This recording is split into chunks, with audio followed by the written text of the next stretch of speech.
मेरे साथ मौजूद होंगे साबिक वफाकी वजीर सीनियर सियासतदान फवाद चौधरी साहब। बहुत शुक्रिया फवाद साहब आपके वक्त का। सर, आपको बानी पीटीआई ने मुलाकात के लिए बुलाया, मुलाकात हो भी गई, एतमाद का इजहार भी हो गया, लेकिन जो करंट लीडरशिप है पीटीआई की वो आपको भी डिसोन करती है। तो पीटीआई से कोई ताल्लुक नहीं है और ये तो एक वैक्यूम के अंदर एक इधर उधर से भर्ती किए गए हैं। हमारा ताल्लुक ज़ाहिर है इमरान खान से है और इमरान खान के एतमाद जो है वो हमें और उनको हासिल भी है। और इस वक्त जो सूरत हाल है उसके मुताबिक इमरान खान जो कि जेल में है, but not with the standing, उनकी क्या पोजीशन है, पार्टी की क्या पोजीशन है, मेरे ख्याल में पाकिस्तान में इम्पॉर्टेंट है कि इमरान खान को सपोर्ट किया जाए ताकि डेमोक्रेसी जीते और फिर देख लेंगे बाद में। और आज की प्रेस कॉन्फ्रेंस अगर आपने सुनी होगी तो वही अज़म दोहराया गया 9 मई पे, 26 नवंबर पे, और फिर ये बात भी कह दी गई कि जनाब किसी भी किस्म का रहम नहीं बरता जाएगा और सजा दी जाएगी। आपको लगता है कि शायद इस प्रेस कॉन्फ्रेंस के बाद पीटीआई के लिए सख्तियां मजीद बढ़ेंगी? 2-2.5 साल से सख्तियां कर रहे हैं और इससे ज्यादा क्या, गोलियां मारनी थी वो गोलियां भी मार ली हैं। अब इससे ज्यादा और क्या सख्तियां होगी। टीवी यहाँ पे मीडिया बेचारे के ऊपर सेंसरशिप है, फंडामेंटल राइट्स मुअत्तल हैं, आइन खत्म है, जुडिशरी खत्म है, ईसीपी खत्म है। अब इसके बाद और जो रह गया है उसको भी अगर खत्म करना है तो फिर हम क्या कर सकते हैं। और फवाद साहब, एक खास बात जो इस प्रेस कॉन्फ्रेंस में ये थी कि अफगानिस्तान के मामले पर पाकिस्तान को जिन मसाइल का सामना है उसका जिम्मेदार 2021 की हुकूमत यानी कि पीटीआई की हुकूमत को ठहराया गया, और आप भी उस वक्त काबीना का अहम हिस्सा रहे, अहम ओहदेदारों में थे। क्या कहेंगे, क्या वाकई इस पर कोई पशेमानी होनी चाहिए पीटीआई को, या फिर कोई गलत पॉलिसियां या गलत फैसला हुआ उस वक्त? मेरा तो ख्याल है कि इस वक्त जो हुकूमत की पॉलिसी है अफगानिस्तान की वो बहुत ही कंफ्यूज है और कोई समझ ही नहीं है कि पॉलिसी आखिर है क्या। पहली बात तो यह है कि देखें, हम ईरान से इस वक्त एक इंतहाई टेंस किस्म की सिचुएशन, वहां से मिसाइल हमला हो गया, फिर आपने कर दिया, उसके बाद हिंदुस्तान से तो हम है ही लड़ रहे, अब अफगानिस्तान से भी हम लड़ना चाहते हैं। सो मुझे तो नहीं समझ आ रही कि इतने हर फ्रंट खोलने का क्या हमें फायदा होगा। दूसरी बात यह है कि जो पॉलिसी 21 की थी वो बिल्कुल सियासी हुकूमत की और फौजी इदारे की, दोनों की, इमरान खान की और उस वक्त की फौजी लीडरशिप का सोची समझी वो पॉलिसी थी। और अब भी मैं समझता हूं कि वो ही पॉलिसी बेहतर थी, क्योंकि देखिए उस पॉलिसी के नतीजे में पाकिस्तान में एक भी टेररिज्म का वाकया उन सालों में नहीं हुआ। और सबसे इंपॉर्टेंट ये है कि पाकिस्तान महफूज था, अफगानिस्तान की सरहद महफूज थी और हमारे ताल्लुकात जो थे वो बेहतर हो रहे थे।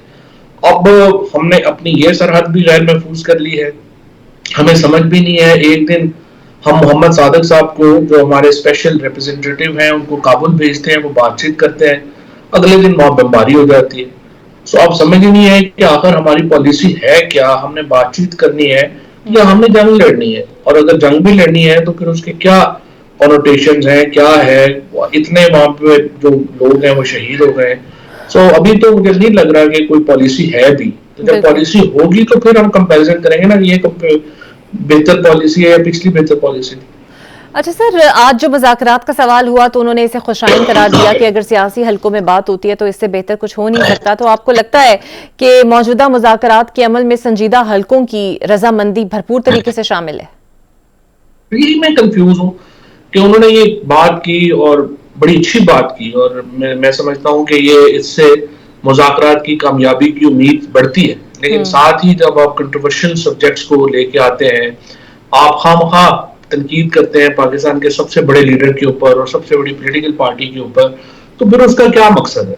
सो I think it was a confused press conference जिसमें समझ ही नहीं आई कि आखिर मुद्दा है क्या। एक तरफ आप कह रहे हैं कि टेम्परेचर नीचे लाना होगा, ये सब लोग मिलके मुल्क को आगे लेके चले, और दूसरी तरफ आप सबसे बड़ी पार्टी जो है उसको क्रिटिसाइज कर रहे हैं। तो आप पहले अपना जहन बना लें कि हम क्या चाहते हैं, तो उसके मुताबिक फिर जो है वो अपनी पॉलिसी बनाए आगे चले। बिल्कुल सही। और बानी पीटीआई की तरफ से कल ये बात सामने आई कि उन्हें डील्स की ऑफर की गई है जिसमें हाउस अरेस्ट है या मुल्क से बाहर जाने की भी ऑप्शन है। आपको लगता है ये मामलात वाकई इस लेवल तक आ गए हैं कि अब डील्स की ऑफर हो रही है, और वाकई कोई सदाकत आपको लगती है इसमें?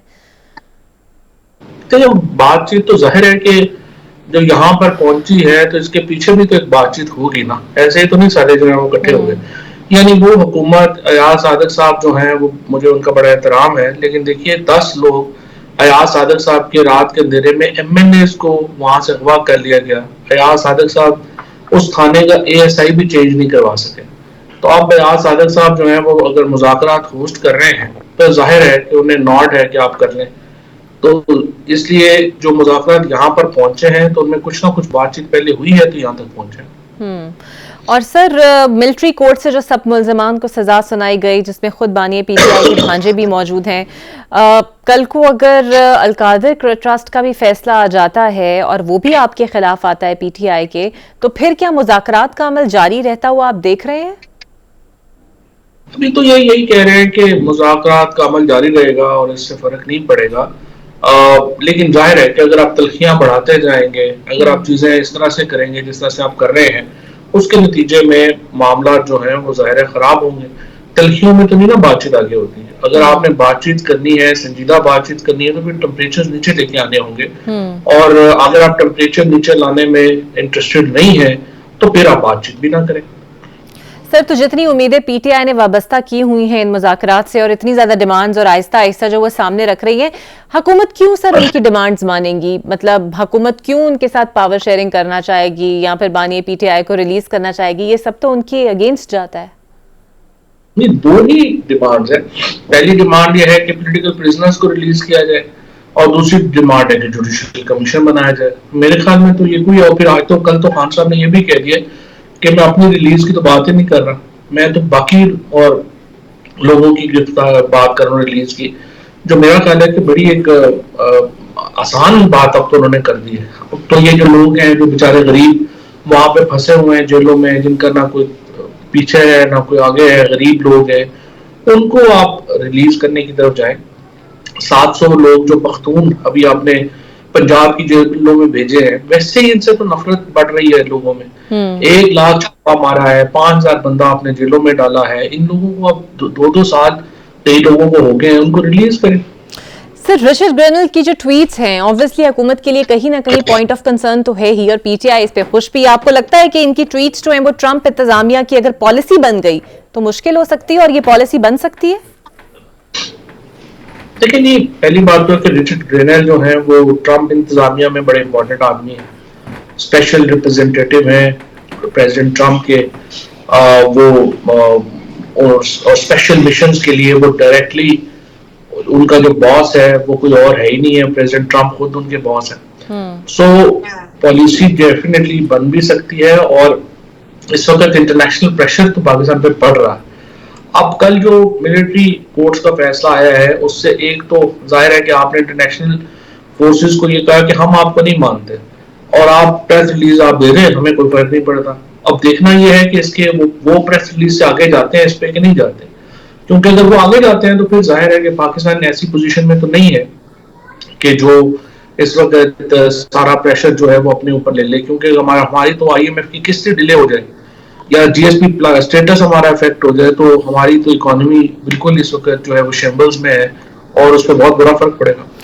सर, वैसे आप तो मानते ही नहीं है कि मौजूदा लीडरशिप कोई पीटीआई की है भी कि नहीं, लेकिन जिनको सजाएं हुई हैं और जो लोग अब जिनकी कैद अनाउंस भी हो गई है, सजाएं अनाउंस हो गई हैं, उसके लिए मौजूदा लीडरशिप कुछ खास करती हुई दिखाई नहीं दे रही सिवाय बयानात के। इन्होंने करना क्या है, इनको खुद भी समझ नहीं है क्या करना है। ये तो रोज सुबह उठते हैं बस और उसके बाद एक बयान देते हैं, वो भी सीएम केपी हाउस से निकल ही नहीं रहे। सारे लोग वहां पे जाते हैं, नाश्ते वाश्ते करते हैं, खाने शाने खाते हैं, उसके बाद एक टीवी पे बयान दे दिया, अल्लाह अल्लाह खैर सल्लाह। जिस दिन खान साहब ने बुला लिया वहां जाके बता देते हैं कि हमने कमाल कर दिया, लाखों लोग बाहर निकाल लिए हैं, ये कर दिया वो कर दिया।